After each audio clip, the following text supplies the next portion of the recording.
It's Wellness Nerd Out time! How you guys doing today? Happy When Wellness Nerd Out time, you guys. And today we are going to be talking about how aggressiveness needs to be accompanied with precision, right? Yet another strategic principle that is evident in chess and relates to life, at least life that is approached strategically, right? Which is, again, the vast majority of it, as we've said. So before we get started, I want to say, happy birthday, Martin! Happy birthday, Martin Santis, my man. I hope you're having a great day. I love you, brother. This one is absolutely for you. We'll talk about him more at the end, but as for now, let's get into our discussion of the day. And again, we're talking about how being very aggressive needs to come with precision, and why. Well, if you're very aggressive in general, right? I mean, everybody would be aggressive if you could be extremely aggressive and win the game quick, whatever game you're trying to win, right? Whether it's, trying to become successful, whether it's, with a sport, right? Or something like fighting, right?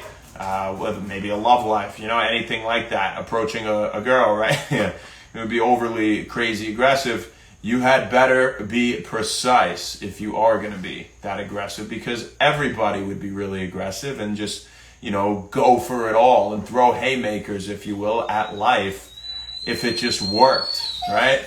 Take it easy, right? So, all right, let's get into a couple examples. First, let's talk about some examples in life, and then I'll illustrate how it translates to the chessboard, right? Or chessboard translates to life, you could say, more importantly, right? So we talked about fighting, right? There's an example right there. What like an old-fashioned, middle-aged man tell a kid, in a fight, yeah, kid, don't go in there and just throw haymakers, you gotta pick them apart, right? Something, I don't know, whatever he would say. But it is generally, the common mantra not to just go in there and just wah. Because, look, if you're going to be really aggressive, you had better be very precise, because one misstep is a dodge, and you're picked apart, right? Simple example right there. We talked about, approaching a woman at the bar, right? As a random example. Say you go up, you're super aggressive, and she's like, whoa, like I just met you, like relax, you know what I mean? Like, take it easy. You had better be Rico Suave if you're going to be doing that. You better have a great plan with it, right? And be extremely precise. So another great example that I'm gonna kind of illustrate this through openings in chess today, as we have our full board here where we've been doing specific positions recently. I think they will better serve the purpose to go from scratch today. And the example I want to talk about is becoming successful, right? Becoming successful, and success means something different to all of us, okay? But what is something that can buy us and the people we love good health and time? It's money. More than the money, the good health and time, as we've said here at When Wellness, which we think are the most two important things you can buy with money, right? It's not material, unless it's promoting good health, right? In that sense. But when we talk about people's journey to becoming successful, because this is a common topic that we all, kind of look at, what's the best route, right? Well, let's talk about a few different types of people. So we have one that goes to high school. They drop out of high school, right? And they get a job doing some trade or something quick. And I want, as a premise, make it clear that I'm not per se knocking any sort of job or anything like that. People can become successful doing all different sorts of things, and there's outliers and all these situations, right? For all intents and purposes, I just want to give examples here, okay, that maybe a lot of us can relate to, okay, and understand. So you have that person, they drop out of high school and they go for the quick gain. They go for the quick monetary gain. They get a job that makes whatever, makes good money, and it's a lot more than their peers at that point, because their peers are going to go get a bachelor's degree. They're going to go to college, and then even so, some of those kids who are getting bachelor's degree might go on to get a master's degree or doctorates or things like that. And then you have the next degree. A kid might become an orthopedist. He's in school for a whopping 14 years total, But at the end of that game, and really the latter portions of what we were just discussing, right? They're less aggressive. Okay, going to college, right? Going to grad school, they're less aggressive. They're more of a sure bet. Right? And this isn't to say if you are aggressive and you take that type of approach in life that you can't be successful. Look at Mark Zuckerberg, right? And he went and he could drop out of school because he had a fantastic idea that he made come to fruition, that he made happen, right? And he was very precise in how he did it, and he focused his efforts very well. He's your outlier, right? But if you are going to be that type of person, you had better be very sure. And it's just like in chess. If you're going to go sacrificing pieces and go down in material, right, then you had better be damn sure it's going to work out. Because it's much easier to play the other side of the board and to just weather the storm while they're coming at you. You're still just safe enough. You don't even need to attack. And then later, you just have more material. So let's illustrate this through a few opening examples that I haven't thought of, but I think we'll do our best here. I know we'll do our best, right? So let's first go through that aggressive one that maybe won't work, right? And something reasonable, okay? So when people first learn how to play chess, we'll do king pawn opening here. Very common to see them go for something like we'll just start throwing pieces out here. 4-move checkmate. The scholar's mate, they call it, right? Also, if you watch Queen's Gambit, you know that. Everybody loves that show. So we have now the queen and bishop directed on this f7 pawn. So if black were to do nothing, it would be checkmate, right? So, it seems like, right, oh, this is good for white, but white was very aggressive, and white kind of betrayed a few principles here, at least one big one, to make this, to get this early pressure, right? And that principle is getting the queen out early. And we'll talk about that a whole nother day, how, something that works well in open space thrives in open space. Obviously, you want an open space. So generally, it doesn't bode well to move the queen out early because it's in a cluttered board and it really can't do as much. It's kind of a waste of its potential. And if anything, it can actually hurt you because it'll just get chased around while your opponent develops their other minor pieces, and they force it to move and move again.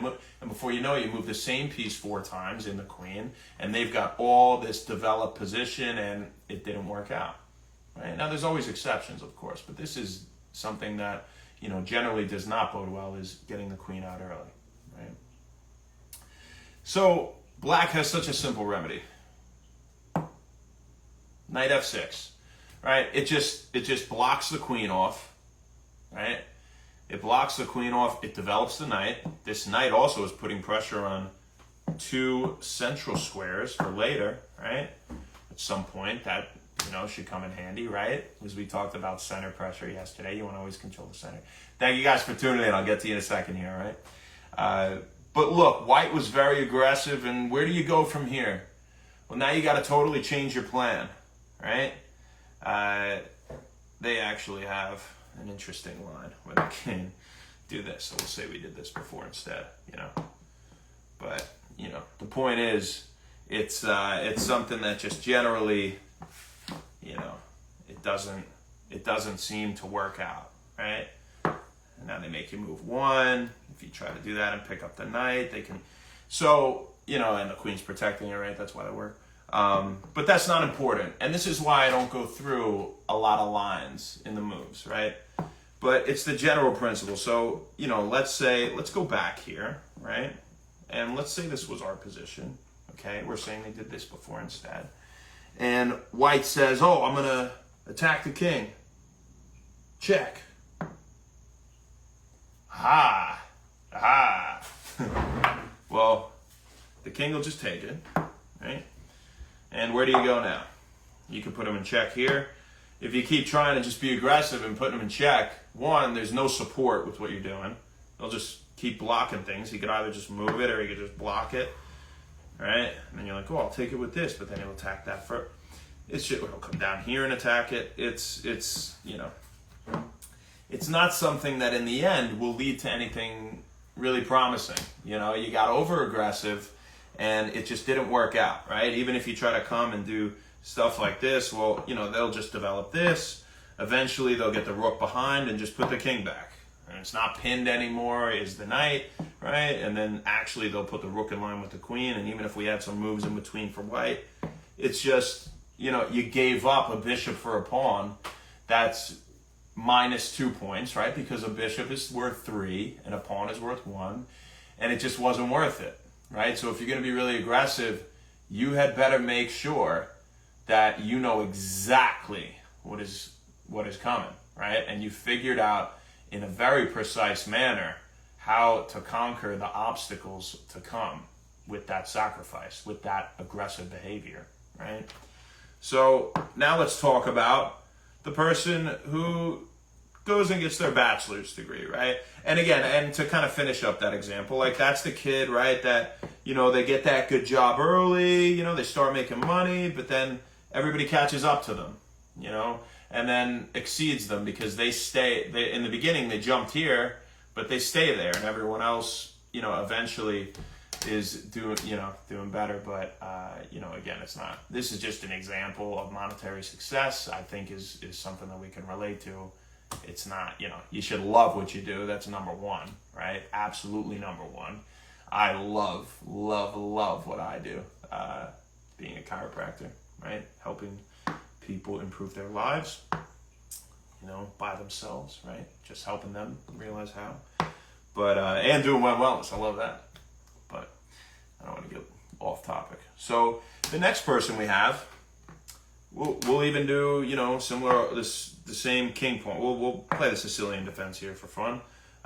So, you know, now we have classical moves here. Don't even worry about the moves, right? We'll go to the open games here. And, you know, it's classical Sicilian, Nijorf, right? So, you know, white is developing their pieces. For those of you curious, it doesn't confer an advantage generally to trade knights here and get the queen in the middle. Just interesting. But, and obviously this would be a blunder. You never want to, like, block off that because he'll pick up the knight. You know, you got to be careful. You know, but it's, whatever. It doesn't really matter. We'll say a conservative approach because that's what we're talking about right now, right?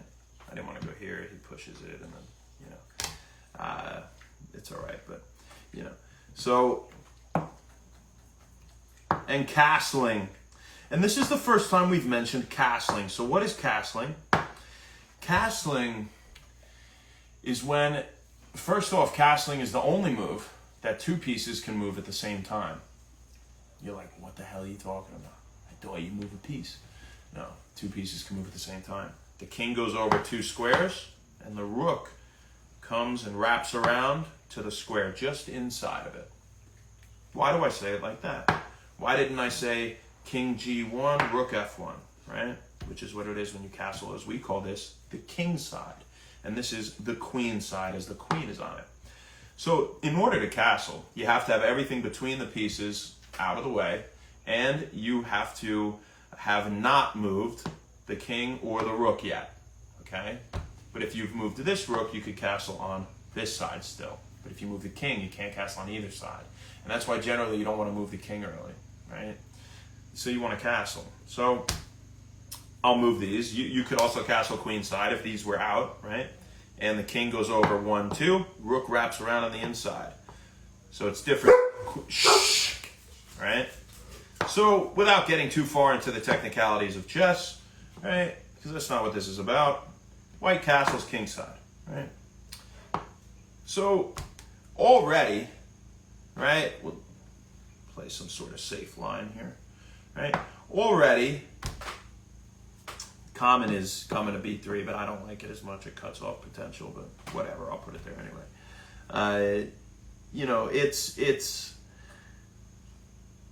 the difference between just developing your pieces, using your assets, putting yourself in a good position for later. Putting yourself in a good position. Because like we've said, every situation's unique and you're not exactly sure how it's going to pan out, right? So you just make good moves, if you will, in life. And we all kind of see it's a good move to go get a bachelor's degree. It's the new norm, right? You don't know what the hell you're going to do at 17 years old, but it seems like a good idea, right? Because from there, other avenues will open. And when the opportunities present themselves, you will see them opening up, right? And you can take that avenue then, right? Also going with maintaining a pliable position, right? Where you're always in good shape and you can go any way you want, kind of like central controls we talked about yesterday. Because all these principles are also interrelated, which is, I think, so cool. That's why I love chess so much. It's so neat.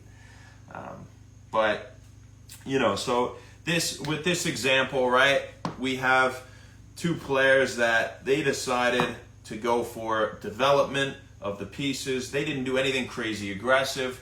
And later they'll probably be in a pretty good spot, right?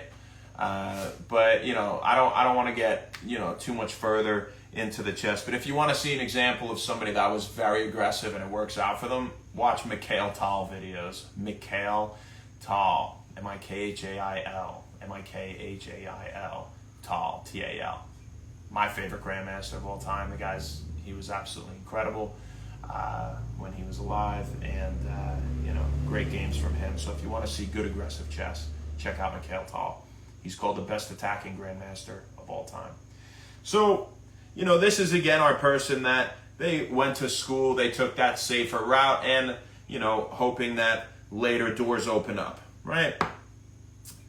And it's much less risky to generally approach things like that. It's less risky, because you don't commit your position yet. You take steps that are good, right? You go to school, whatever. But you still have a pliable position where you can go all over, right? You can go in many directions, at least. That will still lead to good outcomes. There are many different roads that will lead to a good outcome. And when you're extremely aggressive, you need to be extremely precise, because one slight misstep and it all doesn't work. It all fails, right? So that's what I wanted to talk about today. So before we get out of here, we're going to talk about Martin Santese. Happy birthday, my brother. I love you, dude. I hope you're having a great, great day. I really do, man. You deserve it. You're such a great guy, and when I think of you, Martin, one I think is somebody that when you meet Martin, if you meet him for the first time, you'll know Martin is different. You'll know Martin is different. The way when you talk to him, just the warmth that radiates from him, and I should say the lack of having any internal negativity going on.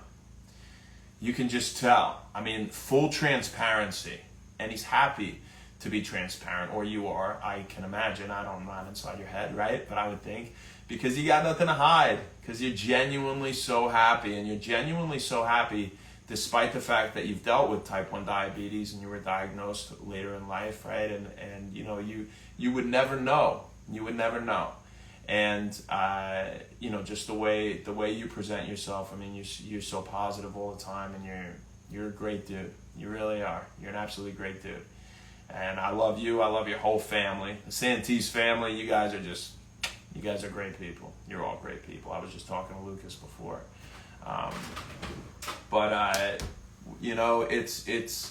It's that you're so positive in general with life. You have great energy, everything, like we've said, you've dealt with. And on top of that, a lot of the time when people have something that, you have to deal with, and we talk about, type 1 diabetes, whatever, right? They can't really give as much to other people because they're so focused on trying to deal with something, you know. It's occupying their energy, it's occupying their time and their good spirit, you know. But with you, it's not. What you do when some obstacle like that comes into your life is you crush it, you conquer it as you are, and I'm proud of you for that. And you also help other people conquer it. You help so many other people.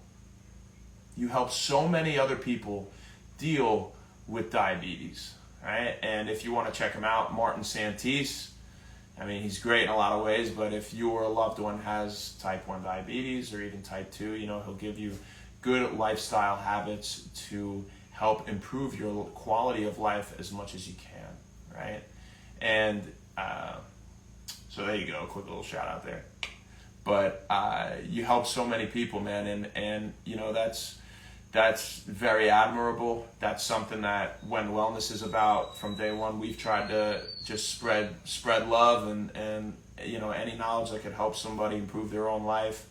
And you know, that's what you do to a great degree, you know, every day. So again, I'm really proud of you for that. I'm proud of you for being a great person and being yourself, and I want you to know that this one is for you, my brother. So have a great rest of your night. If I don't see you, enjoy it. Happy birthday. All right. This is forever your day in the book of When Wellness. So let's see who we got on here before we go. Queen B, how you doing? Dr. JC, what's happening? How you doing? Thanks for hopping on. And Mayor, what's up, my brother? How you doing? Victory, man. How you doing? Good to see you on here. I love you, man. All right. Have a great rest of your day. Happy When Wellness, you guys. Great discussion, and we'll see you tomorrow, folks. Thank you so much.